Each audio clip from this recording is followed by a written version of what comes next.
मस्जिद से निकलता धुआं, चारों ओर मची अफरा तफरी। तस्वीरें इंडोनेशिया की राजधानी जकार्ता की है, जहां एक मस्जिद में आग लगने के बाद दहशत फैल गई। आग इतनी खतरनाक थी कि देखते ही देखते आग ने पूरी मस्जिद को अपनी जद में ले लिया, जिसके बाद पूरी मस्जिद आग की लपटों में घिरी नजर आई। धुएं के गुबार और खतरनाक आग की वजह से मस्जिद का गुंबद गिर गया और चारों तरफ दहशत की तस्वीर नजर आने लगी। मस्जिद में आग के बाद पूरे इलाके को खाली कराया गया।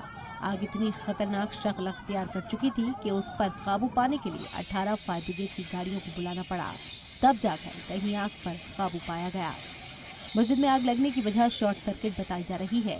मस्जिद में उस वक्त आग लगी जब रेनोवेशन का काम चल रहा था।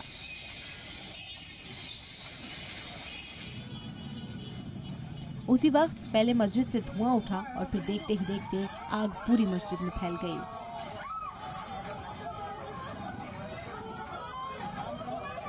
गनीमत की बात रही कि इस आग में किसी जानी नुकसान की कोई खबर नहीं है।